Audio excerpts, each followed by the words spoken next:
नमस्कार मित्रों, डॉक्टर संजीव भानावत के चैनल में आप सभी का हार्दिक स्वागत, अभिनंदन। आज हम आपकी बातचीत एक ऐसी शख्सियत से कराने जा रहे हैं जिन्होंने अपने परिश्रम, लगन और निष्ठापूर्ण सेवाओं के माध्यम से राजस्थान सरकार के सूचना एवं जनसंपर्क निदेशालय का एक प्रकार से सर्वोच्च पद अतिरिक्त निदेशक का तक की करियर जो है वहां तक पहुंची है। एक जनसंपर्क अधिकारी से अपने करियर की शुरुआत करते हुए लगभग 2.5-3 दशकों में वहां तक पहुंचना अपने आप में एक महत्वपूर्ण उपलब्धि है। और दूसरी खास बात यह है कि राजस्थान में निदेशालय में इस पद पर पहुंचने वाली वो पहली महिला हैं और वो हैं श्रीमती अलका सक्सेना। अलका जी, बहुत बहुत स्वागत, अभिनंदन आपका हमारे इस कार्यक्रम में। सर नमस्कार। सर नमस्कार, बहुत बहुत आपका। सर सबसे पहले तो मैं आपकी बहुत आभारी हूँ कि सर आपने मुझे इस लायक समझा कि आप मेरा इंटरव्यू ले रहे हैं। सर मैं तो आपकी शिष्य रही हूँ, तो इसका मतलब मैं शायद आपकी कोई लायक ही शिष्य रही हूँ। नहीं, देखिए एक शिक्षक के लिए ये बहुत बड़ी बात है कि उनके विद्यार्थी इन पदों पर पहुंचते हैं, तो मुझे लगता है उससे बड़ी खुशी हो नहीं सकती। और जब मुझे पता चला कि आप सेवानिवृत्त हुई हैं, क्योंकि अब मैं जयपुर में नहीं हूँ, आप बॉम्बे आजकल हूँ, मिलना अपना नहीं हो पाया, लेकिन मुझे लगा कि इसी माध्यम से आपके उन अनुभवों को, यूं तो समय समय पर जो अकादमिक आयोजन है उनमें आपसे मुलाकात होती रही है, सुनते रहे, बातचीत होती रही है, लेकिन मुझे लगा हमारे दर्शकों को भी और जनसंपर्क में जो नए विद्यार्थी आने वाले हैं इस क्षेत्र में, उनको भी कहीं प्रेरणा मिल सके और उस निदेशालय के बारे में, जनसंपर्क की सेवाओं के बारे में कुछ जानकारी मिल सके। इसलिए मुझे लगा कि इस बातचीत को अपन आपके साथ करें। तो इसी दृष्टि से तो पहले तो बहुत बहुत बधाई आपको इस सर्वोच्च पद पर पहुंचने की। तो पहले तो अलका जी ये बताएं आप कि आपका जो बाल्यकाल था वो किस तरह का बीता, मतलब बचपन में आपकी किस तरह की नेचर थी, परिवार में किस तरह का माहौल मिला, पेरेंट्स का किस तरह से गाइडेंस मिली। तो जो आपका विशेषकर जो प्राइमरी क्लासेस थी उसमें जब आप आज सेवानिवृत्ति के बाद अपने बचपन के उस दौर को याद करती हैं तो कैसे याद करेंगे? सर जैसा कि मैं आपको बताऊं कि मेरा जो जन्म है सर, एक उत्तर प्रदेश में परंपरागत परिवार होता है उसमें हुआ था, जहाँ पे कि लड़कियों को बहुत ज्यादा आजादी नहीं होती थी। और मेरे पिताजी का तो यही मानना था कि महिलाओं के लिए टीचिंग से ज्यादा कोई उपयुक्त जॉब नहीं है। तो वो मुझे किसी और जॉब में कहते थे कि सरकारी नौकरी तुमको नहीं करनी है, क्योंकि मैंने वहां पे महिलाओं की स्थिति को, महिलाओं की बहुत ज्यादा इंसल्ट होती देखी है। तो मैं जब, लेकिन हमारी जो कास्ट होती है सर, इसमें क्या होता है, पढ़ाई पे बहुत स्ट्रेस इंपॉर्टेंस दी जाती है। तो मैंने शुरू से मेरे पिताजी से ये बात सुनी थी जब मैं 10 साल की होंगी कि कायस्थ पढ़ा भला या मरा भला। तो ये बात हमारे घर में चलती थी।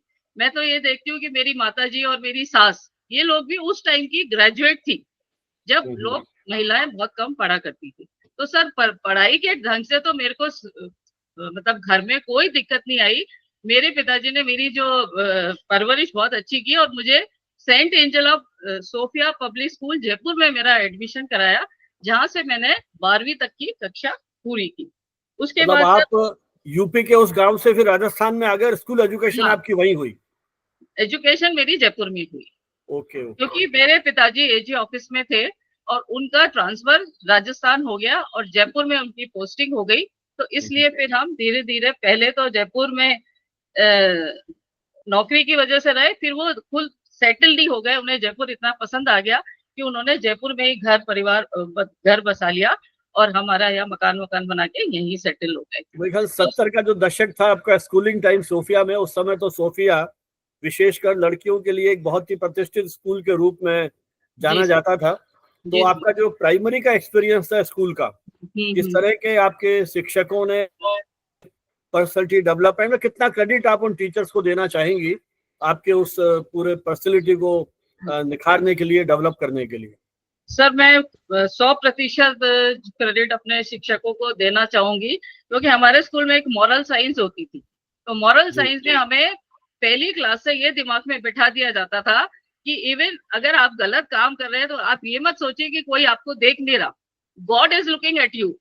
तो सर वो दिमाग में जो एक पहली कक्षा से जो मुझे बिठाया गया था, वो मैंने सेवानिवृत्त तक वो मेरे दिमाग में ही रहा कि मेरे को कभी भी मैंने अपने जो मूल्य है उनसे कभी भी समझौता नहीं किया, और मैं नौकरी तक मैं बिल्कुल अपने ईमानदारी से मैंने पूरी नौकरी करी है। ये आपने बहुत महत्वपूर्ण बात की। जब हम कोई पुण्य का काम करते हैं तो हमको हमें लगता है कि ईश्वर हमको देख रहा है, लेकिन कोई गैर कानूनी काम करते हैं तब हम महसूस नहीं करते कि ईश्वर हमको देख रहा है ना। तो ये बहुत ही कंट्रास्ट है। तो ये बहुत अच्छा है कि स्कूल में आपको उस तरह का जो एक मॉरल एजुकेशन जिस तरह की मिली उसने आपको आगे दिशा निर्देशित किया। लेकिन कोई इस तरह की आपकी अभिरुचियां थी, जैसे स्कूल में जो कोई कल्चरल प्रोग्राम होते हैं उनमें पार्टिसिपेट करना, डांस है, म्यूजिक है, डिबेट्स हैं, या इसमें आपकी कोई रुचि रही? सर मेरी जो विशेष रुचि थी कि मेरी हैंडराइटिंग बहुत अच्छी हुआ करती थी, तो मुझे हैंडराइटिंग के लिए कंपटीशन में पार्टिसिपेट करना बहुत अच्छा लगता था। बाकी डांस में जब जबरदस्ती या मैंडेटरी होता था कि इस डांस में आपको पार्टिसिपेट करना है, मैं तभी करती थी। मेरी वैसे कोई विशेष रुचि डांस और कल्चरल एक्टिविटीज में नहीं रखती थी। मुझे पढ़ने लिखने का आपका मूल जो ध्यान था वो पढ़ाई की ओर केंद्रित रहा। और जैसे एक सामान्य जो विद्यार्थी होते हैं अपने स्कूल जाते हैं, घर आते हैं, पढ़ते हैं, लेकिन एक बहुत बड़ा जो परिवर्तन आता है किसी विद्यार्थी के जीवन में वो आता है जब उसे अपने ऑप्शनल सब्जेक्ट या ऐच्छिक विषय चुनने होते हैं। जी सर।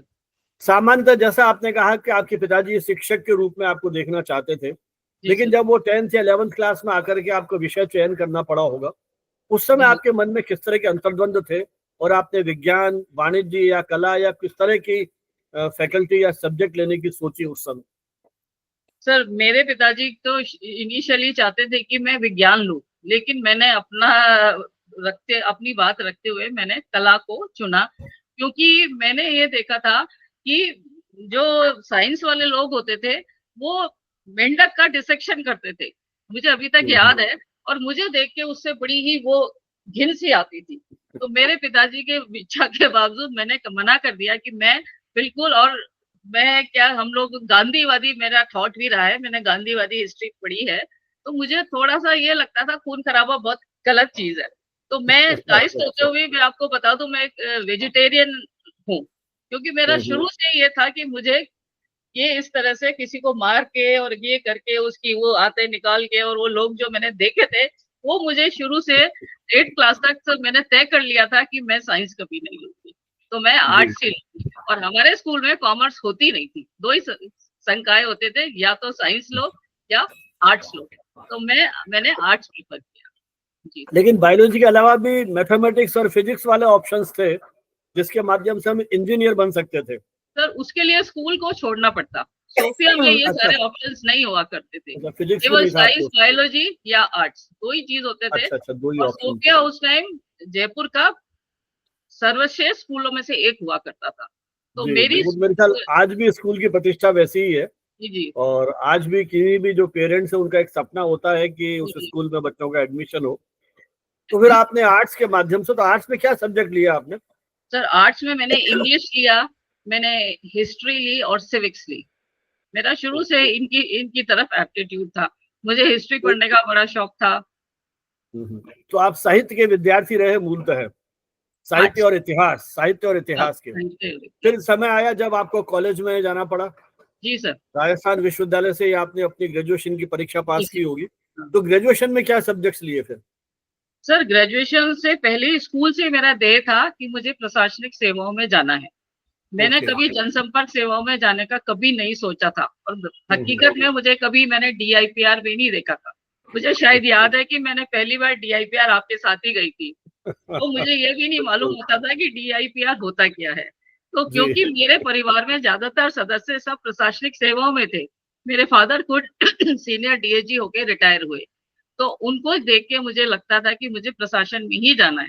तो मेरी शुरू से तैयारी भी इसी तरह की थी। 12th पास करने के बाद मैं जब महारानीज कॉलेज में मैंने एडमिशन लिया, तो उस टाइम IAS में सर 2 सब्जेक्ट की तैयारी करनी होती थी, तो मैंने वहां पे हिस्ट्री ऑनर्स ले लिया और सब्सिडरी सब्जेक्ट मैंने इकोनॉमिक्स ले लिया। तो मेरा ये था कि मैं हिस्ट्री, BA ऑनर्स हिस्ट्री से मेरी हिस्ट्री की तैयारी हो जाएगी, और MA इकोनॉमिक्स करके मैं MA की पढ़ाई कर लूंगी। तो इसलिए मैंने BA ऑनर्स हिस्ट्री किया, फिर मैंने राजस्थान यूनिवर्सिटी से अर्थशास्त्र में MA किया। तो ग्रेजुएशन तक भी आपका ये कोकुलर एक्टिविटीज या कुछ लेखन या अखबारी दुनिया इनसे कहीं कोई जुड़ाव नहीं हुआ, परिचय नहीं हुआ किसी तरह का?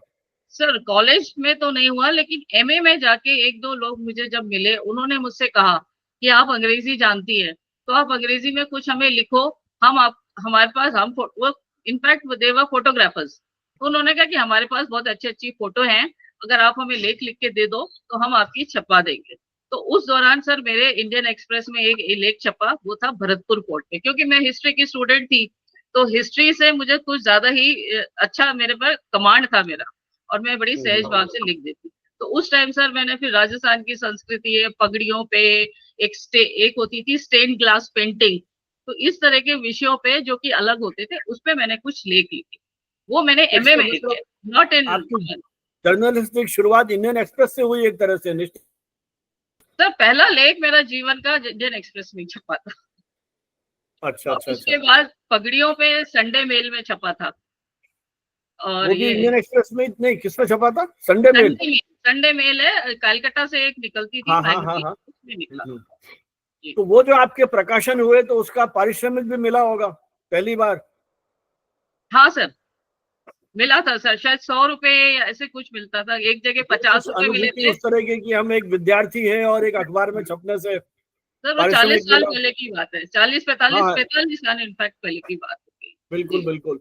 नहीं तो उसका रोमांच अभी तक बना रहता है। मुझे याद है जब मैं आकाशवाणी में था 10th क्लास में, वहाँ आकाशवाणी से पहली वार्ता प्रसारित हुई थी, तो 15 रुपए का चेक मिला था और अकाउंट भी इसी कारण खुलाया था। तो वो जो रोमांच है, वो जो कॉन्ट्रैक्ट है, अभी तक सुरक्षित है। वो मैंने कटिंग आज तक, मेरे पास आगे की कटिंग नहीं है, लेकिन वो वाली कटिंग मैंने अभी तक अपने पास सहेज के रखी हुई है, क्योंकि वो मेरा पहला लेख था। जी सर। तो उस लेख के छपने के बाद भी आप प्रशासनिक सेवाओं की ओर ज्यादा आपका झुकाव था, या कहीं आपको लगा कि जर्नलिज्म में जा सकते हैं? नहीं नहीं सर, उस टाइम भी मैं प्रशासनिक सेवाओं का ही मेरा झुकाव था, क्योंकि मेरे जो पिताजी थे, इस दौरान जब मेरे से कुछ लोग मिलने आते थे जो फोटोग्राफर से फोटो लेके, तो वो भी उनको पसंद नहीं आता था कि ये लोग मेरे पास क्यों आते हैं। तो उन्होंने मेरे को एक बार वो कोई ऑफर लेके आए कि आपकी इस तरह ये नौकरी है, आप इसको कर लो, तो उन्होंने सीधे मना कर दिया कि नहीं, तुम्हें शादी करनी है, और शादी करने वाले जब लड़के वाले पूछने आएंगे तो हम क्या बताएंगे कि वो लड़की होटल में वो कर रही है, रिसेप्शन वाला कार्य कर रही है, या इस तरह से वो। तो उन्होंने तुरंत मना कर दिया। उन्होंने कहा कि अगर तुम्हें कुछ करना है तो टीचिंग करनी है, या क्लास 1 ऑफिसर बनो, ये था उनका। प्रशासनिक सेवा में जाओ जहाँ की आपकी ऐसी पहुंच हो कि कोई आपसे बदतमीजी या आपसे दुर्व्यवहार करने की कोशिश ना करे। तो सर इस तरह से मैंने, जब मेरा प्रशासनिक में जाने का ही ध्येय था, एमए करने के बाद मैंने तुरंत आईएएस की तैयारी देना, एग्जाम फॉर्म भर दिया, आईएएस की तैयारी दी। और आईएएस की तैयारी सर 1-1.5 महीने बाद ही एग्जाम हो गया था एमए के, तो सर मैं फेल हो गई, मैं पास नहीं कर पाई। तो पहली बार मुझे पता चला कि मैं बिल्कुल, लोग मेरे से बहुत ऊपर है इस दुनिया में, मैं कहीं बहुत नीचे हूँ। उसके बाद सर फिर मैंने 87 की बात है सर ये, तो 87 में फिर आरएएस का फॉर्म निकले, तो मैंने आरएएस की फॉर्म भर दिया, और आरएएस में मैंने प्रीलिम्स पास कर लिया। लेकिन उसमें सर एक चीज ये थी कि मेरा माध्यम अंग्रेजी रहा, तो उसमें एक सवाल ऐसा आया था कि उसमें लिखा था कि इंदिरा गांधी नहर पे आप राजस्थानी भाषा में जवाब लिखो। तो सर मुझे हिंदी लिखनी ढंग से नहीं आती थी, राजस्थानी भाषा तो बहुत दूर की बात थी। तो उस वजह से सर मैं पास तो हो गई, लेकिन मेरे नंबर जस्ट पासिंग आए। नहीं कर पाए। जो आरएएस में क्या होता था कि प्रीलिम्स और मेंस के दोनों के एग्जाम को नंबर जुड़ते थे, तो मैं मेंस मैंने दे दिया, लेकिन मेंस के बाद जब मेरा रिजल्ट आया तो मेरे नंबर तो पासिंग थे, लेकिन I could not qualify for the interview, तो वहां भी मेरा पत्ता खत्म हो गया। फिर मैंने एक बार दोबारा से सेकेंड टाइम आईएएस की तैयारी करी, तो मैं प्रीलिम्स में तो पास हो गई, लेकिन मेंस में इकोनॉमिक्स में फेल हो गई, इकोनॉमिक्स में। तो इस तरह से मेरे 2 साल जब खराब हो गए, और मैं शायद 24-25 साल की हो गई, तो फिर मुझे लगा कि भैया इनके भरोसे बैठे रहना ठीक नहीं है, you have to open other avenues. तो सर जब मैं 2 साल हो गए, तो फिर मैंने एक स्कूल में, एक अग्रसेन स्कूल है जयपुर में, तो मैंने, मेरी सहेली हुआ करती थी जिसको शायद आप परिचित भी होंगे, वो राजन मान की वाइफ है, शैला महान, इंग्लिश की लेक्चर।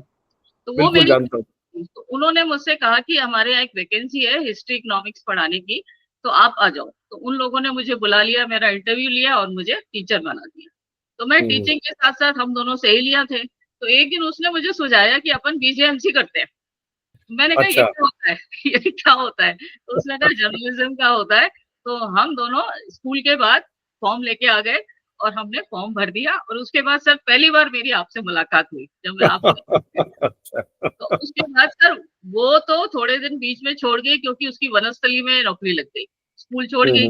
और मेरी तो मैं स्कूल में ही चलती रही, लेकिन मैंने बीजेएमसी बड़े पूरे मनयोग से मेहनत करके ए ग्रेड लेके मैंने पास कर लिया। और ये मेरा सौभाग्य था। और इस दौरान सर मैंने कई तरह के एग्जाम दिए, बैंक के और भी जो आकाशवाणी में होते हैं इसके, और ये हाँ हाँ। स्लेट भी का भी फॉर्म भरा था। एक होता था ना अच्छा। लेक्चरशिप हाँ हाँ हाँ एलिजिबिलिटी। हाँ हाँ। क्योंकि मुझे ध्येय था कि मुझे जीवन में कहीं इकोनॉमिकली इंडिपेंडेंट तो बनना ही है। मैं अपनी बिल्कुल। जरूरतों के लिए किसी के हाथ आगे किसी के हाथ नहीं फैलाऊंगी कि पैसे नहीं मांगूंगी। ये मेरा शुरू से स्कूल से ही ध्येय था। तो उसके बाद सर फिर मेरा जब नहीं कुछ हुआ तो फिर जर्नलिज्म की जब मैंने परीक्षा अच्छी तरह पास कर ली, लेकिन ये मेरा सौभाग्य था कि 10 दिन बाद ही राजस्थान लोक सेवा आयोग से इसकी वो आ गई, अभ्यर्थना। वैकेंसीज। हाँ, वैकेंसी आ गई। और मैंने देखा ना का मैंने कहा एक ऑप्शन है, क्योंकि मैं एलिजिबल हूँ, मेरे पास डिग्री है जर्नलिज्म की, तो मैंने उसको भर दिया। और उसके बाद सबसे पहला एक कारण और ये था कि सर मैं अब एग्जाम दे दे के भी थक चुकी थी। तो मेरी एक सहेली वहां बनी थी कॉमर्स कॉलेज में। उसने मुझसे कहा कि मेरी नानी अजमेर में रहती है, तो अपन है ना एक बार है ना निकलते हैं यहाँ से और घूम के आएंगे अजमेर। मेरी कोई रुचि नहीं थी जनसम, और मेरे को घर से बाहर रहने के लिए एग्जाम के अलावा और परमिशन नहीं मिलती थी। तो मैंने कहा अच्छा। चलो फॉर्म भर देते हैं, तो इस बहाने से पापा से परमिशन मिल जाएगी कि एग्जाम देने अजमेर जाना है। तो हम इस तरह से एग्जाम देने हम अजमेर चले गए। और वहां पे भी हमें काफी मुश्किलों के बाद, लेकिन एग्जाम मैंने देखा कि मेरे हिसाब से मुझे मुश्किल नहीं लगा, क्योंकि मेरे अनुवाद मेरा बहुत अच्छा हुआ करता था। सोफिया में हमने अनुवाद से ही पढ़ाई की थी 12th तक। हाँ हाँ। दूसरा मुझे लेख लिखना और निबंध लिखना हिंदी अंग्रेजी में, रिपोर्ट राइटिंग, तो 50% पेपर सर वैसा था जिसमें कि केवल वो मतलब कहते हैं डिस्क्रिप्टिव। बाकी जो थे वो जर्नलिज्म की जो डिग्री थी उसके थ्योरी से रिलेटेड कुछ क्वेश्चन थे, लेकिन जो मीडिया से रिलेटेड थे उसमें शायद मुझे 0 आया होगा, क्योंकि मुझे कुछ नहीं मालूम। मुझे अभी भी याद है उसमें एक सवाल आया था कि राजस्थान से प्रकाशित होने वाले 2 उर्दू समाचार पत्रों के नाम बताओ। तो मैं केवल अच्छा। पत्रिका भास्कर के अलावा कोई अखबार नहीं जानती थी, तो मैंने उसे छोड़ दिया। लेकिन क्योंकि मैं जब बाहर निकल कर एग्जाम देके, तो कुछ लोग जो कॉमर्स कॉलेज में मुझे मिलते थे एग्जाम के पढ़ाई के टाइम, उन्होंने वो मुझसे काफी शायद 10-10 साल बड़े भी थे, क्योंकि मैं 25-26 साल की थी सर। तो उन्होंने मुझसे पूछा कि पेपर कैसा हुआ, तो मैंने कहा सर ठीक हो गया। तो उन्होंने मुझे फिर भी एहसास कराया कि पहली बार में किसी का नहीं होता है, पहली बार तो अनुभव करने के लिए होता है, अगली बार अच्छी तरह देखकर तैयारी करना और देना। मैं भी चुपचाप सोच के आ गई। फिर कुछ दिन बाद मुझे पता चला, मेरी सहेली ने बताया कि रिजल्ट आ गया है और वहां लग रहा है सूचना केंद्र में। मैं फिर भी सर देखने नहीं गई, क्योंकि मुझे लगा कि अगर मैं पास हो गई होती तो शायद किसी ने मुझे बता दिया होता। मैं भी देखने गई। और उसके बाद सर 1-1.25 साल बाद एक दिन मैं ऐसी बरामदे में बैठी अखबार पढ़ी थी, तो अखबार में पढ़ा कि जनसंपर्क अधिकारियों के साक्षात्कार 17 सितंबर को होंगे। तो मैंने, अच्छा। हो सकता है मेरे बाद भी एक बार एग्जाम हुआ हो और उसमें उसके ये साक्षात्कार हो रहे हैं। लेकिन 3-4 दिन बाद जब मुझे लोक सेवा आयोग से पत्र मिला अजमेर में उपस्थित होने का, तब मुझे पता चला कि मैं पास हो गई थी। नहीं तो 1 साल अच्छा। पहले मुझे 1 ये साल थी। तक रिजल्ट देखा ही नहीं, 1 साल तक। नहीं, मैंने जानने की कोशिश नहीं की, क्योंकि सर मैं इतनी असफलताओं से गुजर चुकी थी, तो मैं ये मान के बैठ जाती थी कि शायद इसमें भी मैं सफल नहीं हूँ, और मैंने कोशिश की है। उसके बाद जब सर मैं फिर आपसे, आपको याद होगा मैं आपसे मिली थी, मैं बिल्कुल। आपसे गाइडेंस के लिए मिली थी। फिर आपने मुझे कुछ बताया था कि इस तरह से ये है और आपको इस इंटरव्यू में कैसे पेश आना है, ये करना है। और संयोग है सर इंटरव्यू मेरा इतना अच्छा हुआ कि मैं खुद भी नहीं सोच रही थी कि मैं इतना अच्छा कर जाऊंगी, क्योंकि इंटरव्यू खत्म होते ही वहां पे एक डीएन उपाध्याय जी थे, जो शायद जनसंपर्क आयुक्त भी रह चुके थे। बिल्कुल। उन्होंने मुझे वही बधाई दे दी कि आपने बहुत अच्छे इंटरव्यू में पढ़ा। लेकिन सर आपको अच्छा। जैसे मालूम है, मैं चुपचाप घर आ गई, क्योंकि मेरे पिताजी ने जाने से मना कर दिया था कि मैं तुमको जनसंपर्क की नौकरी नहीं करने दूंगा। मैं मालूम नहीं है मंत्रियों का कैरेक्टर कैसा होता है, तुम मंत्रियों के साथ घूमोगी, ये करोगी। तो मैंने भी, क्योंकि मैं खुद परेशान थी, मेरे को नौकरी करनी थी और 26 साल की हो गई थी, और उस टाइम 28 साल की उम्र होती थी। केवल 2 साल बचे थे मेरे, तो मैंने कहा ये हम्म। नौकरी मैं हाथ से नहीं जाने दूंगी, कम से कम मेरे पास एक सोर्स रहे। तो फिर मेरे फादर से मैं लड़ झगड़ के इंटरव्यू तो दिया ही, इंटरव्यू में पास हो गई। फिर मैंने बिल्कुल जानने की भी कोशिश नहीं करी कि मेरा रिजल्ट क्या रहा। ये तो आपने एक दिन रात को फोन करके पूछा था, अलका जी आपका क्या हुआ, तो मुझे पता ही नहीं था कि शाम को रिजल्ट आ चुका था। तो आप, मुझे भी लगा कि आपने शायद सोचा होगा कि मैं ऐसे ही बोल रही हूँ। लेकिन अगले दिन सुबह फिर आप ही का फोन आया था कि आपको अपना रिजल्ट पता चला। तो मैंने कहा सर नहीं, तो सर ने कहा आपने बताया कि आपने टॉप किया है। तो सर इस तरह से मेरा जनसंपर्क सेवा में प्रवेश हुआ। बिल्कुल। जी, जी। जी सर।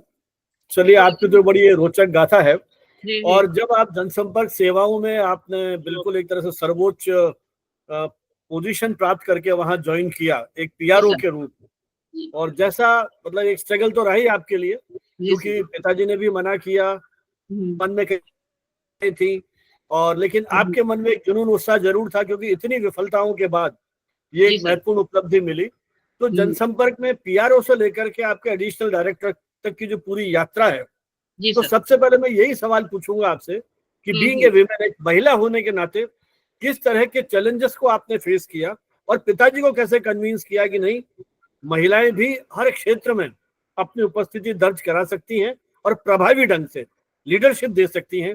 कुछ उस तरह के जो आपके अनुभव हैं वो बताएं आप। तो सर मेरे पिताजी वैसे मेरी नेचर जानते थे, उनको मालूम था, वो मेरे से ये भी कहते थे कि मुझे पूरा विश्वास है कि ज़िंदगी में तुम कोई गलत काम नहीं करोगी। मैं बिल्कुल इस बात में सर्टेन हूँ, लेकिन आगे वाला गलत हो उसको तुम कैसे रोक पाओगे, उनका ये दलील होती थी। हाँ। तो सर मैंने जब जनसंपर्क सेवा ज्वाइन की तो उन्होंने मुझसे एक बार ये भी कहा कि मेरे पास कोई सिफारिश के लिए मत आना कभी, कि कि आप मुझे यहाँ मेरे पोस्टिंग के लिए यहाँ सिफारिश कर दो। तो मैंने कहा मैं जिंदगी में कभी किसी से अपनी पोस्टिंग के लिए सिफारिश नहीं कराऊंगी, और सर यही कारण है कि पूरे 32 साल के मेरे करियर में मेरा एक ही बार विभाग से ट्रांसफर हुआ, और जो भी मैंने अपनी अड़ी में कराया था, मेरे विभाग अध्यक्ष से थोड़े मतभेद हो गए थे। तो और शायद शायद इसका एक कारण ये भी रहा सर, क्योंकि मैं अंग्रेजी विभाग में मैं अंग्रेजी ही जानती थी, तो मैं उनकी हाँ, मैन फ्राइडे के तौर पे होती थी। जब किसी के पास कोई बस की बात नहीं होती थी तब वो काम मेरे पास आता था। तो शायद इसका एक भी कारण होगा, इसलिए मैं अपने ऊपर ज्यादा गुरूर नहीं कर रही, लेकिन शायद मैं एकमात्र अधिकारी रही हूँ 33 साल में जिसका कि एक ट्रांसफर हुआ पंचायती राज विभाग में। बाकी एक ट्रांसफर और हुआ था, वो सूचना केंद्र में था, लेकिन उन्होंने सूचना केंद्र में मुझे खाली भेज दिया था, लेकिन सारा काम वो डीपीआर का ही करवाते रहते थे, तो मुझे अच्छा। कभी भी नहीं लगा मैं डीपीआर से बाहर हूँ। तो सर जैसा कि मैं कह रही थी कि जब मैंने विभाग ज्वाइन किया तो उस टाइम सर विभाग का थोड़ा सा जो जनसंपर्क विभाग की जो सोच थी वो महिलाओं के प्रति बहुत अच्छी नहीं थी सर। सर महिलाओं को मतलब पुराना जो लैंगिक रूढ़िवादिता और समाज की जो सोच होती है वैसी थी, उन्हें किसी विशिष्ट कार्य के लिए आई मीन वो योग्य नहीं समझा जाता था। तो सर वहां पे भी कोई भी जो काम होता था तो उसके लिए सर हर समय पुरुषों को ही प्रेफरेंस दी जाती थी, और महिला चाहे कितनी ही प्रतिभाशाली हो कुछ भी हो, लेकिन उसको नजरअंदाज करके उसके जो पुरुष जो समान उसकी योग्यता वाले पुरुष थे, समकक्ष थे या उससे नीचे वाले उनको प्रेफरेंस दी जाती। तो सर इस रूढ़िवादी सोच को सर से आगे आने में हमें काफी संघर्ष करना पड़ा। मैंने जब ज्वाइन किया सर मात्र गिनती की 2-3 महिला अधिकारी होती थी जो भी एपीआरओ से सर बन के वहां तक पहुंची थी। शायद मेरे ख्याल से एक आदर्श शर्मा थी जो डायरेक्ट पीआरओ बन के आई थी, बाकी सब पीआरओ से 2-3 आई थी।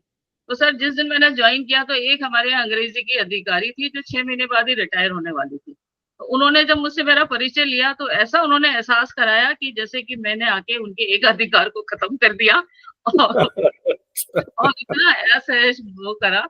लेकिन धीरे धीरे फिर मैं थोड़ी सी डर डर के, और क्योंकि मेरे को मीडिया का कोई अनुभव नहीं था सर, मीडिया में काम करने का मेरा कोई अनुभव नहीं था, तो वो लोग कई बार ऐसी ऐसी बातें सुनाते थे कि अब की बार आपके सिफारशी लोगों का चयन कर दिया जिनको कुछ नहीं आता। तो मैं डर डर के रात को जा जाके घर पे बैठ बैठ के मैं ज्ञान ये देख देख के मैं किताबें पढ़ पढ़ के अखबार पढ़ पढ़ के प्रेस नोट बनाना सीखती थी ताकि मुझे नेक्स्ट डे आके इन लोगों से। तो कई बार क्या उन लोगों को ये भी होता था कि वो मेरा जो प्रेस नोट बनाया होता था सर उसको बगैर देखे करे बगैर जांचे उसको दुरुस्त किए वो रद्दी की टोकरी में फेंक देते थे।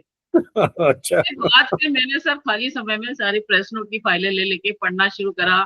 फिर सबसे बड़ा सर जो चीज मेरे ऊपर जो मुझे फायदा हुआ वो मेरी अंग्रेजी भाषा का ज्ञान था।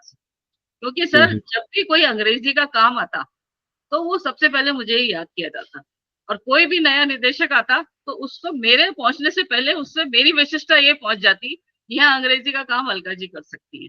तो सर मेरी सरकार में एक पहचान बन गई धीरे धीरे कि अंग्रेजी में दक्ष अधिकारी अलका जी हैं, जो कि अनुवाद बहुत अच्छा करती है। तो सर बाकी विभागों में भी मेरे को इस अंग्रेजी के अधिकारी के रूप में जाना। मुझे ऐसा ध्यान है कि शायद आपके ज्वाइन करने के पहले वहाँ कुछ पार्ट टाइम लोग काम करते थे जो अनुवादक के रूप में थे, अंग्रेजी में अनुवाद करते थे। हाँ सर, एक आभा शर्मा थी। हाँ, आभा जी थी, और एक हमारी कोई स्टूडेंट और थी, कुछ महीने काम किया था। तो उस समय वो रेगुलर उस तरह के लोग नहीं थे, तो निश्चित रूप से आपके जाने के बाद उनको अंग्रेजी में मेरे सामने सर आभा शर्मा ही थी मेरे सामने, लेकिन उनको भी 1 साल के बाद उनका भी कॉन्ट्रैक्ट रिन्यू नहीं करा, शायद मैं आ गई थी इसलिए। हाँ, हो सकता है। हाँ। हो सकता है, क्योंकि मेरे आने के बाद वो जो एक महिला अधिकारी थी जो अंग्रेजी में, वो 6 महीने बाद ही मेरे रिटायर हो गई, और आभा शर्मा का कॉन्ट्रैक्ट रिन्यू करा तो मैं ही एकमात्र रह गई। और दूसरा कि मैं क्या थोड़ी सी सिंसियर टाइप की महिला रही हूँ, तो सर जो मुझे काम दिया जाता था मैं उसको पूरी सिंसियरिटी से करती थी, पूरी मेहनत से, पूरा मन लगा के। तो स्टार्टिंग में जैसे राकेश शर्मा जी आए तब तक मुझे डीपीआर से बिल्कुल ऐसा लग रहा था कि इस डीपीआर में रहना नहीं है। 1 ही साल हुआ था, 1.5 साल का, तो मुझे लग रहा था कि यहाँ के लोगों की सोच अच्छी नहीं है, यहाँ के लोग महिलाओं के प्रति संवेदनशील नहीं है। तो मैं सोच रही थी, तो मैंने एक बार आरएएस का फॉर्म और भर दिया था। मैंने कहा मैं आरएएस की तरफ जाऊंगी और मैं इस डीपीआर को छोड़ूंगी। लेकिन राकेश शर्मा जी ने जब मुझे कुछ काम दिया और मैंने बहुत मेहनत से किया, तो वो सुनील अरोड़ा जी ने उन्हें दिया था, उन्होंने मुझे करने को दिया। तो मैंने जो काम किया तो वो मेरे से इतना इम्प्रेस हो गए, उन्होंने मेरी सारी पृष्ठभूमि के लिए पूछा, आपकी अंग्रेजी बहुत अच्छी है, आपने चॉइस ऑफ वर्ड्स बहुत अच्छा किया है। तो उसके बाद जब उन्होंने मेरी तारीफ की तब मुझे लगा कि मेरे में कुछ है।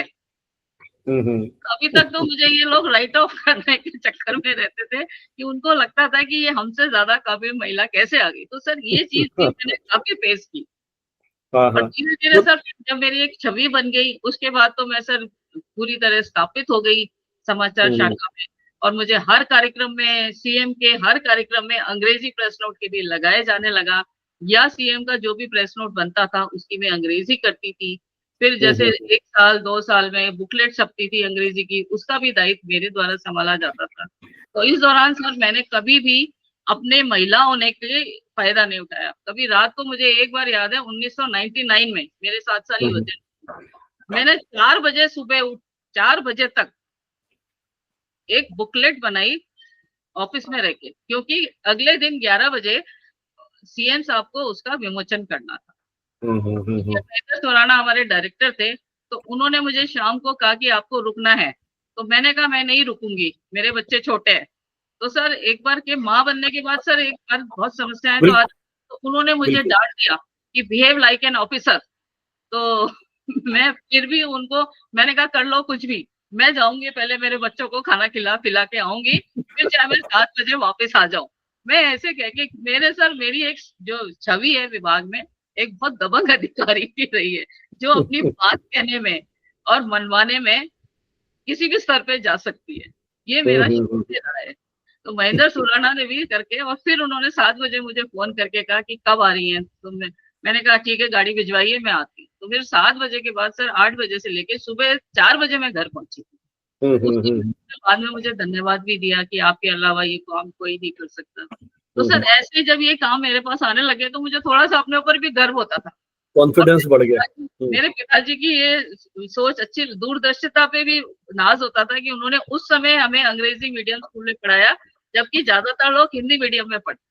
इस तरह से सर कई बार जो है मुझे कार्यालय समय से पहले बाद में और ये काम मुझे करने पड़ते थे, और इसका कारण था मेरा अंग्रेजी का ज्ञान। तो कई बार मुझे ये भी लगता था कि मुझे अंग्रेजी क्यों आती है, क्योंकि इसकी वजह से मेरे को सबसे ज्यादा इस ऑफिस में काम करना पड़ता है। जी अच्छा अलका, एक ये बात बताओ, जैसे आपने जिस समय ज्वाइन किया 90s में और अब आप रिटायर हुए 2025 में, है ना? 5 में। जी सर, 25 में रिटायर हुए। तो ये जो पूरा दौर था, पूरा जनसंपर्क का जो स्वरूप है वो बदल गया है। प्रेस भेजने का, तकनीकी दृष्टि से काम करने के तरीकों में। तो अब किस तरह से अपने आप को उस नए परिवेश में डालने के लिए क्या चुनौतियां सामने आई, क्या मेहनत की और किस तरह की अनुभूतियां रही? मतलब ये भी एक बहुत बड़ा परिवर्तन हम मीडिया में देख रहे हैं। जी सर। सर मैंने जब जनसंपर्क ज्वाइन किया था 32.5 साल पहले, तो सर जनसंपर्क में केवल प्रिंट मीडिया हुआ करता था और मेन जनसंपर्क अधिकारी के ये 2 या 3 काम ही होते थे। एक काम होता था प्रेस विज्ञप्ति बनाना, दूसरा था अखबारों में उसके लिए स्थान आरक्षित करना और तीसरा होता था मीडिया से संबंध बनाना। इसके अलावा हमारे पास शायद चौथा काम कभी कभी विज्ञापन बनते थे, वो भी 15 अगस्त 26 जनवरी को या कोई विशिष्ट उपलब्धि पे राज्य सरकार की, और इसके अलावा विज्ञापन का भी हमारे कुछ नहीं होता था। मुझे याद है 92 या 93 में सर डूंगरपुर में एक नारू रोग का उन्मूलन हुआ था, तो उस टाइम हमारे यहाँ एक विज्ञापन निकला था और नॉर्मल वे में विज्ञापन निकलते ही नहीं थे। लेकिन धीरे धीरे सर जैसे ही और उस टाइम का जो दौर था, मैं आपको आज बताती हूँ कि मैनुअल टाइपराइटर से टाइप होता था, हाथ से हम प्रेस नोट लिखते थे, फिर वो एक चलाने वाली मशीन होती थी हाथ से, जिससे साइक्लोस्टाइल कॉपीज होते थे। तो कभी भी अगर जैसे कोई गलती हो जाती थी तो हम व्हाइट ग्लू लगा लगा के उसको ठीक करते थे, वो इतना गंदा लगता था। और ऑटो से हम लोग प्रेस नोट्स भिजवाते थे। कई बार तो सर ऐसा होता था कि ऑटो भी इतने पुराने होते थे कि रात को हम प्रेस नोट भेज रहे हैं और वो रास्ते में खराब हो गए, तो वो समाचार के कार्यालय तक नहीं पहुंचा और सुबह हम यही सोचते थे इतना अच्छा समाचार क्यों नहीं लगा, इस बात से बेखबर कि वो कार्यालय तक पहुंचा ही नहीं। और जब ऑटो वाले खुद आते थे, वो बताते थे कि कल ऑटो खराब हो गया इसलिए हम प्रेस नहीं गए, तब हमें समझ में आता था। तो वो दौर जो मैंने देखा है, जबकि ऑटो के थ्रू समाचार जाते थे, लेकिन उसके बाद सर 2000 के करीब विभाग में कंप्यूटर्स लगे, तो पहली बार हमें करेक्शन करना आसान हुआ। फिर उसके बाद इंटरनेट आया, तो इंटरनेट के उपयोग से और हमारा काम सुविधाजनक हो गया। फैक्स मशीन भी आ गई थी, फैक्स से भी खबरें भेजते होंगे आप। हाँ, फैक्स करने की मशीन भी आई उसी दौरान में। तो फैक्स के बाद का सर और धीरे धीरे डेवलपमेंट होता गया, तो ये जो प्रिंटर्स और ये नेट के थ्रू जो भेजना हुआ, उससे सर सबसे ज्यादा सहूलियत हुई और फिर हमारा सब काम कंप्यूटर के माध्यम से किया जाने लगा। तो धीरे धीरे वहां तक भी सर ठीक था, उसके बाद सर इलेक्ट्रॉनिक मीडिया की एंट्री हुई। तो 2008 में मुझे याद है जब चुनाव हुए थे, तब पहली बार हमारे यहाँ ईटीवी का वो लगा प्रसारण का था, जिसमें रिजल्ट्स आ रहे थे। पहली बार मैंने ईटीवी का प्रसारण देखा था। तो उस टाइम भी 2013 तक भी इलेक्ट्रॉनिक मीडिया की उपस्थिति तो दर्ज हो गई थी, लेकिन इतना नहीं था। लेकिन 2013 के बाद इलेक्ट्रॉनिक मीडिया हमारे यहाँ एक सेल बन गया। उसके बाद जो गत जो 10 साल में जो बदलाव हुआ है, वो बदलाव इतना जो मतलब फास्ट हुआ है कि उससे वो करके उससे हमको अपने आप को अद्यतन करने में सर जाहिर है थोड़ी परेशानी तो हुई, लेकिन फिर भी सर हमें मालूम है कि अगर हमें जनसंपर्क के उसमें रहना है तो इस जनसंपर्क के बदलते स्वरूप के साथ अपने आप को ढालना पड़ेगा। सर मैंने भी फिर मेरे भी आदत है, मेरे को भी नई चीजें सीखने का शौक है। फिर थोड़ी सी मेरी पृष्ठभूमि ऐसी रही है कि मुझे ज्यादा टाइम लगता नहीं है सीखने में, तो मैंने इसके साथ अपने आप को ढाला। लेकिन फिर भी मैं आई एम नॉट स्टिल बहुत सहज नहीं हूँ सोशल मीडिया का उपयोग करने में आज, लेकिन सरकारी तौर पर जितना उपयोग किया जा सकता था उतना उपयोग करने के लिए मैंने अपने आप को काबिल बनाया। क्योंकि सर आज देखिए सोशल मीडिया का प्लेटफॉर्म है, उसके साथ ये है कि social media content marketing, online platforms आ गए हैं, आपको हर चीज के बारे में जानकारी होनी चाहिए। ट्विटर पे आपको कम शब्दों में अपनी कैसे जानकारी साझा करनी है, लेख और उसको कैसे ट्रेंड कराएं, इंस्टाग्राम पे कौन सी फोटो सबसे उपयुक्त रहेगी, ये सारी चीजें सर सीखने के लिए सर थोड़ी सी परिश्रम होती है। लेकिन हमारे यहाँ बहुत सारे लोग हैं जिन्होंने मना कर दिया सीखने से, लेकिन सरकार में आप जानते हैं कि अगर कोई नहीं करता तो उसको जबरदस्ती कोई करता नहीं, और जो काम करता है वो करता चला जाता है, हो जाता है। नहीं, आप सही कह रहे हैं। खैर ये सरकार की जो प्रकृति है। अच्छा ये बताइए कि जैसे आप तो बहुत लंबे समय से जुड़े रहे और की पोजीशंस पे भी रहे आप जी, उस समय की जो जनसंपर्क की नीतियां थी और अब जिस तरह से तैयार हुई हैं, उसमें क्या आपको लगता है कुछ और परिवर्तन या वो होना चाहिए इन सेवाओं को और अधिक प्रभावी बनाने के लिए? तो इस तरह की कुछ अनुभूतियां हुई आपको? जी सर मैंने ये देखा कि जब मैंने जनसंपर्क निदेशालय ज्वाइन किया था, तो सर जनसंपर्क अधिकारियों की एक साख हुआ करती थी, पत्रकारों से उनके बड़े दोस्ताना संबंध हुआ करते थे। और हम जब भी कहीं जाते थे, किसी भी जैसे हम लोग जा रहे हैं सीएम के सेक्रेटरी के पास या फाइनेंस सेक्रेटरी के पास, वो वाकई हमें चेयर ऑफर करते थे और हमारे को मतलब बड़ी इज्जत से बिठा के और फिर हमें बताते थे कि रिक्वेस्टिंग मोड में थे। लेकिन आज का जो देखा है मैंने कि आज जो है जनसंपर्क अधिकारी को सबसे निम्न उसका दर्जे का व्यक्ति माना जाता है। तो हमारी जो साख थी वो धीरे धीरे बहुत कम हो गई है। और आज क्या है कि कई बार ऐसे जब बहुत महत्वपूर्ण आयोजन आते हैं तो सरकारें बाहर की जो संस्थाएं हैं उनको उनसे कॉन्ट्रैक्ट करती हैं। जैसे रिसर्जेंट राजस्थान हुआ या राइजिंग राजस्थान हुआ, तो बाहर की जो ये पीआर एजेंसीज हैं उनको उनको करती है। तो आज जो जनसंपर्क अधिकारी की विश्वसनीयता में बहुत कमी आ गई है। तो और इसका क्या कारण लगता है कि जो पीआर प्रोफेशनल्स हैं सरकार में वो काम ढंग से नहीं कर रहे हैं, उनकी ट्रेनिंग नहीं हो रही है, सरकार का सपोर्ट नहीं है, कारण ये साख कम होने के लिए? सर इसमें 2-3 कारण है सर। जैसे कि एक तो मैं ये सोचती हूँ सर, सरकार की जनसंपर्क विभाग के प्रति घोर उपेक्षा है। सर सरकार जनसंपर्क अधिकारी को तभी याद करती है जब वो वाकई किसी समस्या से घिर जाती है और उसको जनसंपर्क के लिए लोगों तक पहुंचना होता है। सर मैंने ये देखा कि जैसे ही हम लोग जनसंपर्क अधिकारी, तो पहले जो था मीडिया एडवाइजर का रोल सर बहुत कम होता था। लेकिन अमर सिंह राठौर जी को जब हटाया गया था एक प्रकरण में, तो सर उसके बाद हमारे जनसंपर्क विभाग को उससे बहुत ज्यादा नुकसान हुआ। क्योंकि सर उससे पहले जो था कि हमारे जो जनसंपर्क के नियम थे उसमें ये प्रावधान होता था कि या तो भारतीय प्रशासनिक सेवा का अधिकारी बनेगा या सूचना जनसंपर्क सेवा का वरिष्ठतम अधिकारी बनेगा या कोई वरिष्ठ पत्रकार ही इस विभाग का विभाग अध्यक्ष बनेगा। लेकिन जब उनको हटाया गया तो उन्होंने जब कोर्ट केस किया तो वो जीत गए, लेकिन सरकार ने तुरंत ही एक अमेंडमेंट कर दिया कि अब राज्य प्रशासनिक सेवा का अधिकारी भी बन सकेगा। और सर राज्य प्रशासनिक सेवा के अधिकारी जब जब हमारे विभाग में आए और 2007 के बाद से ये टेंडेंसी हो गई कि राज्य प्रशासनिक सेवा के अधिकारी आने लगे, तो सर उन अधिकारियों में मीडिया की संबंधों और मीडिया की समझ उतनी नहीं थी। और वो क्या, एक तो ये थे कि और वो मीडिया एडवाइजर उन पे हावी हो गए। जब भी आरएएस ऑफिसर लगे हैं तो मीडिया एडवाइजर जो हमारे ऑफिस में हावी रहे, तो वो जो एक जनसंपर्क अधिकारी का डायरेक्ट लाइजन होता था सीएम के साथ, वो बंद हो गया क्योंकि बीच की दीवार ये बन गई। आज स्थिति है कि जनसंपर्क अधिकारी और सीएम में कोई लाइजन नहीं है। जबकि हम लोग पहले थे तो अशोक गहलोत मुझे शक्ल से जानते थे सर। मुझे याद है मैं कवरेज में गई थी सीएमओ में, 2003 की बात है। तो सर मेरे सेक्रेटरी थे एम के खन्ना, वो मुझे साथ ले गए। तो उनके कक्ष में बैठक थी, तो सारे आईएएस थे, जितने भी महत्वपूर्ण 5-6 अधिकारी जो मेन होते हैं, प्लस वहां का एक ग्रामीण विकास का मंत्री था क्योंकि मैं पंचायती राज में थी इसलिए। तो सर जैसे अशोक गहलोत एंटर हुए उन्होंने सबको देखा, सब आईएएस को पहचानते थे। एक मैं ही थी जो कि थोड़ी उनको अननोन सी लग रही थी, और मेरे साथ एक रवि गोस्वामी थे जो सीएमओ में पोस्टेड थे। तो सीएम उसको भी जानते थे क्योंकि बेसिकली वैसे भी उनकी विचारधारा उसकी मेल खाती थी। तो मीटिंग ले ली।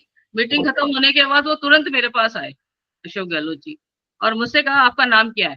तो मैंने कहा कि सर अलका सक्सेना। तो अलका आप पीआरओ है ना? तो मैंने कहा जी सर। तो सर उन्होंने मुझसे यही कहा, जब आपकी जरूरत जनसंपर्क विभाग में है तो आप पंचायती राज विभाग में क्या कर रही है?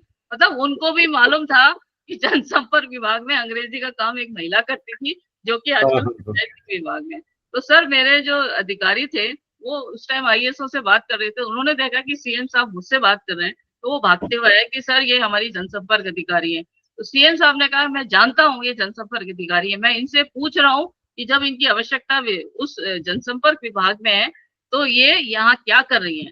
तो उन अधिकारियों ने फिर यही कहा कि सर हमें भी जरूरत है, she is an efficient officer, ऐसे करके मामला खत्म किया। तो सर जो हमारा डायरेक्ट लाइसेंस होता था वो खत्म हो गया। तो सबसे बड़ा एक कारण रहा कि, तो उससे क्या है कि हमारी, और मेन कारण उपेक्षा है। दूसरा कि सर कुछ हद तक हम लोग भी जिम्मेदार हैं। हमारे पूरे कार्य का इतना दबाव आया, नए नए फॉर्म्स ऑफ मीडिया है, नए रिक्रूटमेंट टाइम पे नहीं हुए। मुझे याद है कि 1996 के बाद 10 साल बाद 2005 में जनसंपर्क अधिकारियों की वैकेंसी निकली थी। तो कई बार जैसे हम विधानसभा जाते थे पहले, तो विधानसभा में भी सर जो है इतना हमारे पास स्टाफ की कमी होती थी कि कई बार हमें 2-3 आदमियों को ही उसमें करना पड़ता था पूरे रात तक, 12 बजे तक, 8 बजे तक। तो ये जो उपेक्षा थी सर ये भी जिम्मेदार है, और एक हम लोग भी आत्म केंद्रित हो गए सर। मैंने ही देखा बहुत सारे अधिकारी आज मतलब इस तरह के हैं जो अपने निजी स्वार्थों के लिए, छोटी छोटी बातों के लिए वो जनसंपर्क विभाग को नुकसान पहुंचाते हैं हितों की पूर्ति के लिए। तो ये अच्छा, कारण। आपने एक बात कही कि सरकार पीआरओस को तभी मतलब एक तरह से उनके महत्व को स्वीकार करती है जब कोई समस्या आती है। जी सर। तो निश्चित रूप से आपके 3 दशक के इस करियर में ऐसी प्रॉब्लम्स आई होंगी जब कोई, चाहे वो कम्युनल राइट्स हुए हों या कोई ऐसा संकट हुआ हो जी जब सर। सरकार मीडिया में घिरती नजर आती है। जी सर। उस समय एक आपने सीनियर ऑफिशियल के रूप में, ऑफिसर के रूप में जी किस सर। तरह से उन स्थितियों को संभाला, क्योंकि एक तरफ तो मीडिया का प्रहार जी और सर। दूसरी ओर आपको बचाना है, और जी उस सर। समय जैसा आपने कहा कि सरकार को याद आती है, तो हम्म। वो जो एक क्लैशेस या कॉन्फ्लिक्ट है, उस समय लॉ एंड ऑर्डर को मेंटेन करने के लिए, पब्लिक में कॉन्फिडेंस को रिस्टोर करने के लिए आपने एक पीआर प्रोफेशनल के रूप में, जिसे अपन अकादमिक भाषा में कहें तो पीआर इन क्राइसिस, जी उसको सर। किस तरह से मैनेज किया? कोई इस तरह के अनुभव आपके साथ जुड़े हुए हैं? हाँ सर, जैसे शुरुआत में तो सर जैसे कभी कभी कोई क्राइसिस आता था, और नॉर्मली क्राइसिस आती थी कि कई जगह बाढ़ आ गई, है ना, तो सर बाढ़ आ जाती थी, कई जगह भूकंप आ गया। तो उस दौरान तो सर हम लोग जैसे है कि हमारा पूरा सेक्शन जो है हम 24 घंटे खोलते थे, और फिर 2-4 घंटे की रिपोर्ट तैयार करके मीडिया को पहुंचाते थे। इसके साथ हमारा एक नोडल एक अधिकारी को हम बिल्कुल नियोजित कर देते थे कि वो सेक्रेटरी के टच में रहेगा, 1-2 घंटे के अंदर उनसे जाएगा, लेटेस्ट रिपोर्ट लेगा। वो ये पुराना मैनुअल जब हम काम करते थे तब। और उसके बाद सर जैसे कि मैं आपको एग्जांपल दूं बम ब्लास्ट का। सर बम ब्लास्ट जब हुए जयपुर में 2008 में, तो हम लोग शाम को घर आ गए, फ्राइडे था। उसमें बहुत सारे अधिकारी जो थे, जो बाहर रहते थे, वो शाम को ही अपने घर निकल गए। कुछ अधिकारी कर्फ्यू में फंस गए। तो उसमें हम जैसे अधिकारी जो जयपुर में थे और कर्फ्यू ग्रस्त इलाकों में नहीं थे, हमें 3-4 अधिकारी हम थे, 3-4 अधिकारी, हमने किसी तरह सुबह सुबह हमें फरमान जारी हो गया कि हमें जाना है, ऑफिस आना है। तो हम ऑफिस के लिए तैयार हो गए। तो वहां जाके सर हमने देखा कि वहां पे इतना ज्यादा उस दिन हमें कम से कम 5 बार प्रेस ब्रीफिंग करानी पड़ी, मीडिया को बार बार सूचित करना पड़ा, और पूरा दिन हम इस तरह से बिजी रहे, क्योंकि हमें सवाई मन सिंह हॉस्पिटल में भी अधिकारियों को नियोजित करना पड़ा, क्योंकि कोई ना कोई व्यक्ति, विशिष्ट व्यक्ति उस टाइम मिलने आ रहा था, घायलों के हालचाल पूछने आ रहा था। तो वो सर इस तरह का क्राइसिस जब आता है, तब सरकार सर फिर हमारे कोई ऊपर से बहुत सारे निर्देश आते रहे, और जब भी निर्देश आते हैं तो सर अपन तो नियमों से बंधे होते हैं, तो सर एज पर रिक्वायरमेंट हमें उनकी वो करना पड़ता है। जी सर। ऐसे दौर में मीडिया के साथ सहज संबंध बने रहे, क्योंकि मीडिया में भी बहुत सारे चैलेंजेस हैं, हर एक का अपना कंपटीशन है, खबर पहले चाहता है, एक्सक्लूसिव चाहता है, तो उन सबको भी आपने किस तरह से मैनेज किया, मतलब कर पाए, या कहीं वहां के भी कुछ रोचक ऐसे एग्जाम्पल है कि उन चुनौतियों को फेस करना पड़ा? हाँ सर, कई बार जैसे मीडिया का भी सर जो रोल है, मीडिया में भी जो मीडिया के जो रिप्रेजेंटेटिव्स हैं, नॉर्मली ज्यादातर तो सर बहुत कोऑपरेटिव होते हैं, वो हमारी परिस्थितियां समझते हैं। और सर और कुछ लोग जो होते हैं सर मीडिया में, जो जिनका शायद मीडिया से कोई सरोकार नहीं होता, लेकिन वो केवल इस पेशे में इसलिए आते हैं कि उनको कोई फायदा हो जाए, कोई कार्ड मिल जाए, सरकारी सुविधाएं, सरकार जो पत्रकारों को सुविधाएं देती है इसकी मिल जाए। तो ऐसे लोग सर हमारे को, हमारी जो है छवि खराब करने में भी कभी वो नहीं रहते। लेकिन सर मेरे साथ सबसे अच्छी बात ये रही कि मुझे कभी भी किसी आदमी ने मेरे खिलाफ कोई ऐसा आरोप नहीं लगाया कि जैसा कि मैंने भ्रष्टाचार हो, या मैंने कभी किसी का नियम विरुद्ध कोई कार्य करके किसी को अनुचित लाभ पहुंचाया हुआ। तो मीडिया का नॉर्मली जो हमारे साथ रोल है, वो ज्यादातर कोऑपरेटिव ही रहता है, सपोर्टिव ही रहता है सर। अच्छा, इसी के साथ एक बात जुड़ती है कि सरकारें बदलती रही हैं हमारे यहाँ। जी सर। सरकारें, राजस्थान में तो पिछले 15 साल से हम देख रहे हैं, 5 साल में सरकार बदल रही है। जी तो सर। सरकार बदलने के साथ आपके जो मतलब पॉलिटिकली सवाल है कि किस तरह से वो जो नए नेता आते हैं, चाहे वो चीफ मिनिस्टर हैं या और मंत्री हैं, जी उनके सर। साथ काम करने में कोई असुविधा या किस तरह का रहा आपका अनुभव? सर हम लोग जैसे जब पीआर सर्विस में आते हैं, तो सर हमारी एक मानसिकता हो जाती है कि हमें सरकार की सकारात्मक पब्लिसिटी करनी है। तो जैसे ही सरकार चेंज हो जाती है, तो हमारे उसी दिन हम सारे अपना जो पुराना लिटरेचर है उसको पैक करके बोरियों में भर देते हैं। और हमारा सबसे पूरा फोकस उस सरकार के ऊपर हो जाता है कि हमें उस सरकार के स्वागत की तैयारी करनी है, उसके शपथ ग्रहण की।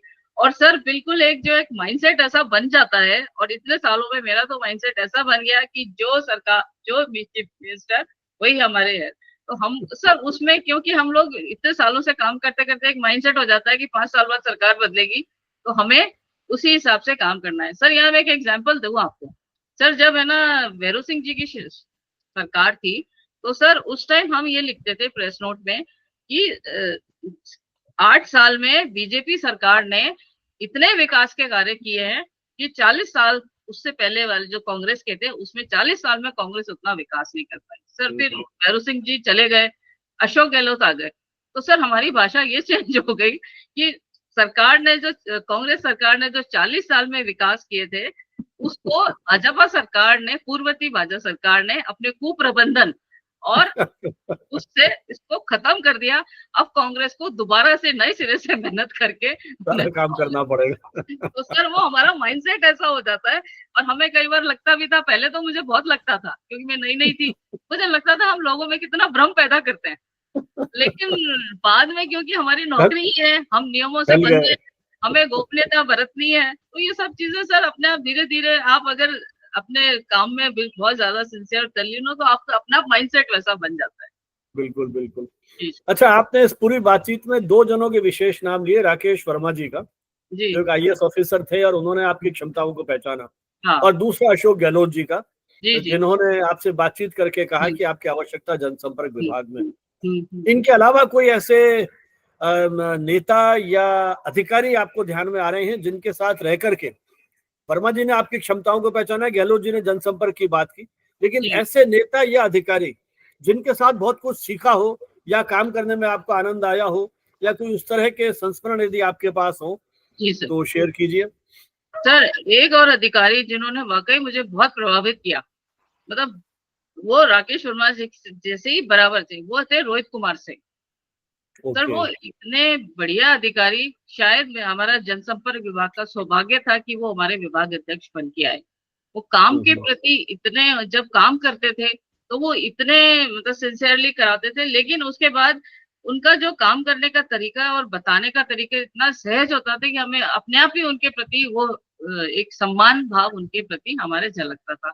उनको मालूम था किस अधिकारी में क्या खूबी है, तो उसी के हिसाब से वो उसका पूरा ऑप्टिमम यूटिलाइज करके उससे अपने काम कराते थे। और सबसे बात, वो इतने सहज थे, इतना हंसी मजाक भी करते थे, वातावरण को इतना लाइट रखते थे।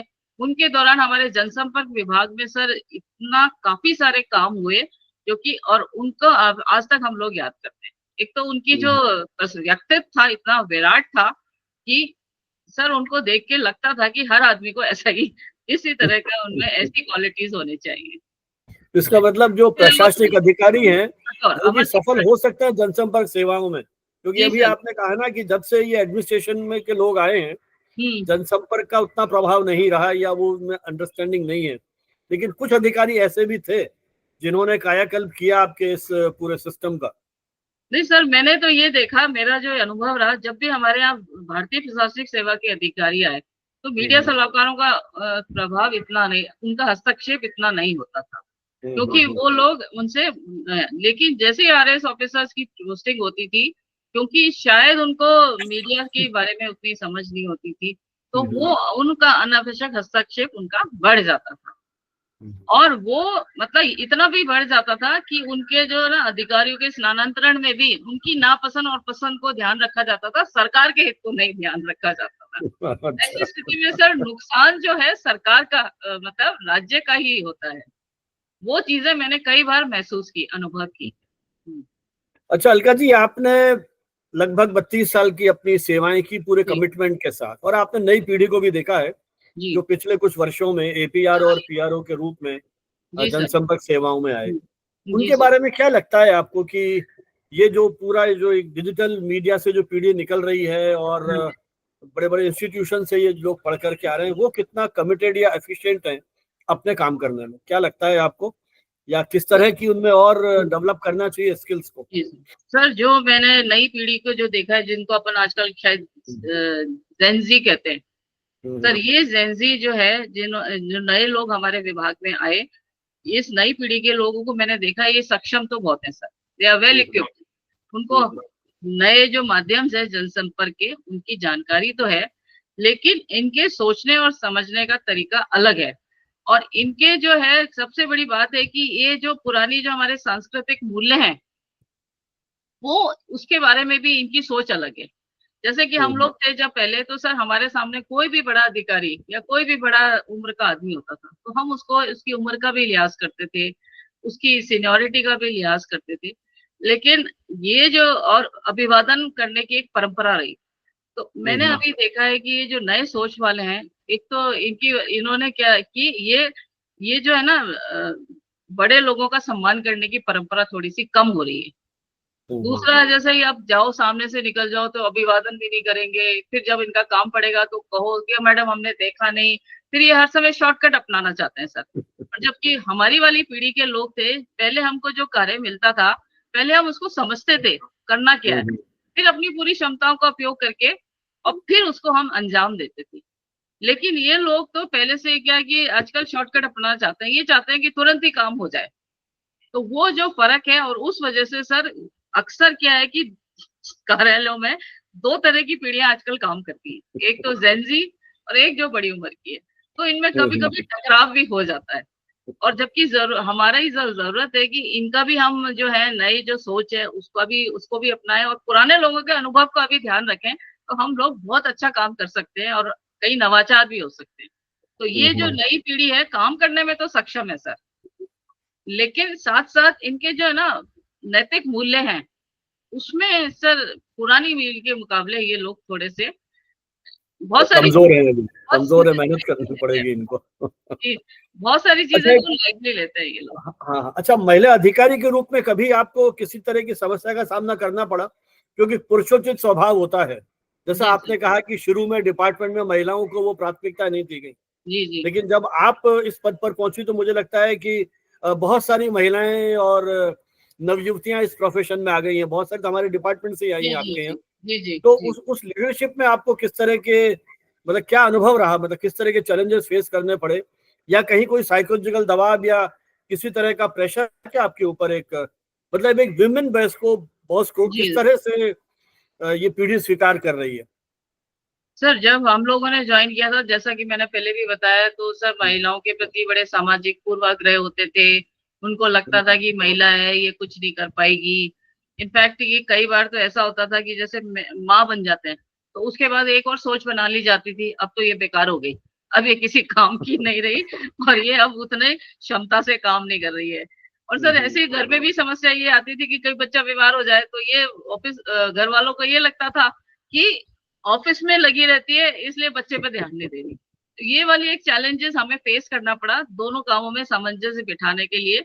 लेकिन इससे पहले सर मैंने देखा कि जो हमारे पुरुष लोग थे, अगर कोई महिला आगे बढ़ने की कोशिश करती थी, जैसे कि मेरे साथ हुआ कि मैं कोई भी काम के लिए मैं कभी मना नहीं करती, और मुझे काम करने में मैंने कभी भी अपनी जेंडर डिस्पैरिटी को मैं कभी नहीं लाई। मैंने कभी भी नहीं सोचा कि मैं महिला हूं तो मैं ये काम नहीं कर सकती।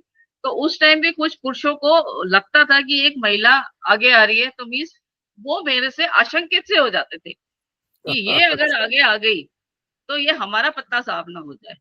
तो ऐसे में सर वो कई बार ऐसे काम करते थे जैसे मेरे को हतोत्साहित कर दे, मेरे खिलाफ कुछ ऐसा वो कर दे ताकि मैं पीछे होके वापस से बैठ जाऊं और उनकी सुपरमेसी कायम रहे। तो ऐसे सर चैलेंजेस काफी फेस करने पड़े। स्टार्टिंग में जैसे मैं गई तो सर मेरी शादी हुई, शादी होने के बाद सर मैंने अपना सरनेम नहीं बदला। मेरी शादी श्रीवास्तव में हुई और मैं सक्सेना, तो मैंने मना कर दिया मैं सरनेम नहीं बदलूंगी।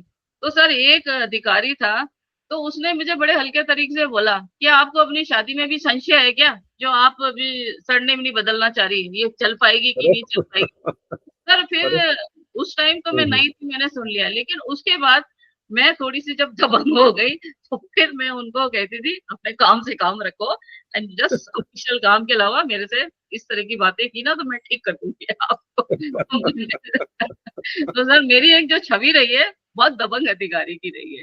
आपने शायद सुना होगा कि मैं किसी को कुछ भी बोल सकती हूँ। चलिए, आपकी जो पूरी जीवन यात्रा है इसको यदि आप 2-3 पंक्तियों में समाहित करना चाहें, क्योंकि बहुत सारी विफलताएं पारिवारिक जिस तरह का आपका रहा दौर की टीचिंग में जाइए, वो अंतर्द्वंद कई तरह का आपने झेला, तो उस पूरी जीवन यात्रा को इन विफलताओं से लेकर के आप इस महत्वपूर्ण पद तक पहुंचे हैं, कैसे इसको आप आज देखती हैं पीछे मुड़ करके, और आगे की कुछ योजनाएं, उसी के साथ अपन इस चर्चा को अब विराम देंगे जी। सर मेरा तो ये मानना है कि हमें है ना जिंदगी को जैसे आती है वैसे लेना चाहिए, क्योंकि हम लोग कभी सोचते कुछ और है, होता कुछ और है, हम चाहते कुछ और है, मिलता कुछ और है। तो हमें इस जीवन में बहुत ज्यादा इस चीज पे नहीं करना, वो उतना मतलब बहुत गंभीरता से बहुत सारी चीजों के लिए नहीं करना चाहिए, क्योंकि जो लिखा रहता है वो, जो लिखा मतलब जो होना होता है वो लिखा रहता है। तो इसलिए मेरा तो एक ही मानना है कि जीवन में इसको चाहिए। सबसे बड़ी बात कि मैंने फिर भी मेहनत आपकी कभी बेकार नहीं जाती। मैंने चाहे प्रशासन जनसंपर्क सेवा के में आने के लिए बहुत ज्यादा मेहनत नहीं करी, लेकिन उससे पहले जो मैं प्रशासनिक सेवाओं की मेहनत की थी वो मेरे बहुत काम आई। तो सर मेहनत कभी बेकार नहीं जाती, और उस मेहनत के बदौलत ही मैंने जनसंपर्क विभाग में इतिहास कायम किया कि मैं पहली जनसंपर्क महिला अतिरिक्त निदेशक बनी। इसी तरह सर विधानसभा में सबसे पहले लगाए जाने वाली महिला अधिकारी मैं ही थी, और उसके बाद 1-2 साल के अंदर सर ऐसी परिस्थिति हुई कि 2 साल के बाद ही मुझे उसका प्रभारी बना के भेजे जाने लगा। इसी प्रकार से समाचार शाखा में मेरे से पहले कभी भी किसी प्रभारी महिला को नहीं बनाया गया था, लेकिन मैं लंबे समय तक समाचार शाखा की प्रभारी रही। और इनफैक्ट अभी जब 24 में एक अधिकारी का रिटायरमेंट हो गया, तो उसके बाद से दोबारा से उनके सामने मुझे ही वापस से समाचार शाखा का दायित्व दे दिया गया, और मैंने फिर वापस से। तो मेहनत कभी बेकार नहीं जाती है, और सब आप में अगर आत्मविश्वास हो और आपकी नीयत साफ हो सर, और सोच अच्छी हो, तो मुझे लगता है कि आप अपना जो है, आपको जो ध्येय होता है उसको आप प्राप्त करने में सफल होते हैं। अब सेवानिवृत्ति के बाद, क्योंकि इतने व्यस्त रहे, सुबह से शाम देर रात तक काम किया आपने, जी, अब किस तरह का आपका समय कट रहा है, आपकी अभिरुचियां जिनको आप अब तक नहीं पूरा कर पाए, या मतलब किस तरह से अपना जो समय है उसको आप व्यतीत कर रही हैं, क्योंकि अब वो जल्दी नहीं है कि सुबह तैयार होकर ऑफिस भागना है, ना वो टेलीफोन्स का प्रेशर है ना लेट नाइट ड्यूटीज हैं, अब अपना परिवार, अपने बच्चे, है ना, अपने मित्र मंडली, इस समय कहीं कोई इस तरह की आपकी कोई योजना कुछ लिख पढ़ रहे हैं, या कुछ इस तरह का प्लान जो हमारे साथ शेयर करना चाहें आप? जी सर मेरे को रिटायर हुए 1 महीना करीब 24 दिन हुए हैं। तो फरवरी का माह तो सर मेरे दोनों बच्चे बाहर रहते हैं, तो मैं 8-8 दिन दोनों बच्चों के पास रह आई, और उसके बाद फिर सर मैंने कुछ अपने जो पुराने संपर्क जो टूट गए थे उनसे कुछ संपर्क स्थापित करने में लगाया। लेकिन सर अभी जो मैं है मार्च से, इनफैक्ट 6-8-10 मार्च के बाद से सर मैं एक किताब लिख रही थी, जो कि मैंने अपनी सेवा में जब रहती थी तो उससे पहले ही शुरू कर दी थी। तो वो सर अभी अंतिम चरणों पर है। तो वो एक किताब लिख रही हूँ जिसमें मेरे अपने 32.5 साल के मैंने अपने संस्मरण डाले हैं कि मैंने कौन सी महत्वपूर्ण मतलब कार्यक्रम हुए। जैसे मेरे जनसंपर्क सेवा के साथ 3-4 कार्यक्रम जिनको मैं अपने लिए बहुत ज्यादा उसके लिए मैं जनसंपर्क सेवा में होने के लिए वो रहती हूँ। क्योंकि एक तो मुझे बिल क्लिंटन की यात्रा के दौरान जो मुझे कवरेज करने को मिला, दूसरा सर एक अब्दुल कलाम आजाद आए थे साइंस कांग्रेस में, उनको सुनने के बाद सर मुझे लगा कि हम तो कुछ नहीं है उनके सामने। इतने वो मॉरली साउंड, उनका बोलने से उनके अंदर से इतनी मतलब पॉजिटिव रेस निकल रही थी। तो ऐसे कुछ कार्यक्रमों में सर ये मेरे लिए अपने एक बहुत अच्छे अनुभव है। तो इन सब चीजों को, ये जो मेरे अनुभव है जनसंपर्क सेवा के, मैं उस पुस्तक में सर समाहित करते हुए चाह रही हूँ, ताकि मेरे जो बाद की पीढ़ी है वो भी समझे कि हम लोगों ने किस टाइम काम शुरू किया और आज हमने छोड़ा, तो कैसा जनसंपर्क का स्वरूप पूरी तरह बदल गया है, हमारी कार्यशैली पूरी तरह बदल गई है कार्यशैली। चलिए, हमारी बहुत बहुत शुभकामनाएं, आपके अनुभवों का जो ये खजाना है वो पुस्तक के रूप में हमारे सामने आए, ताकि हमसे हम जनसंपर्क का जो वो पूरा परिदृश्य है उसको और अधिक ढंग से समझ पाएंगे। विद्यार्थियों के लिए और जनसंपर्क कर्मियों के लिए निश्चय ही वो पुस्तक महत्वपूर्ण होगी। जी सर। तो मित्रों, आपने देखा किस तरह से विफलताएं जीवन में आती रहती हैं, और यदि आपका संघर्ष जारी है, आपके मन में आत्मविश्वास है, जो काम आपको दिया गया है उसे आप पूरे कमिटमेंट के साथ करते हैं, तो जीवन में सफलताएं निश्चित हैं। हमने जाना किस तरह से अलका जी ने अपनी पूरी यात्रा को, 32.5 वर्ष की यात्रा और उसके पहले का वो संघर्ष, किस तरह से परिवार में, सोसाइटी में रह करके एक सामान्य विद्यार्थी के रूप में काम करते हुए आपने जिस तरह से सफलताएं प्राप्त की हैं और राजस्थान सरकार के विभाग के उच्चतम पद पर पहुंचकर निश्चित रूप से एक इतिहास रचा है। हमारी बहुत बहुत शुभकामनाएं आपके भावी जीवन के लिए, और बिल्कुल स्वस्थ रह करके आप इसी तरह से कंट्रीब्यूट करते रहें। तो हमारे सभी मित्रों से हमारा अनुरोध है कि इस इंटरव्यू को देख करके जो आपके अनुभव हैं और अलका जी के साथ जिन मित्रों ने काम किया है, जिन सहयोगियों ने काम किया है, उनको भी मौका लगे जी सुनने का, तो कमेंट बॉक्स में लिख करके हमें जानकारी दें कि ये बातचीत कैसी लगी और अलका जी के साथ काम करने का उनका जो समय था, सफर था, वो कैसा बीता। इन्हीं शब्दों के साथ बहुत बहुत धन्यवाद, शुभकामनाएं। बहुत बहुत धन्यवाद सर आपको। Thank you.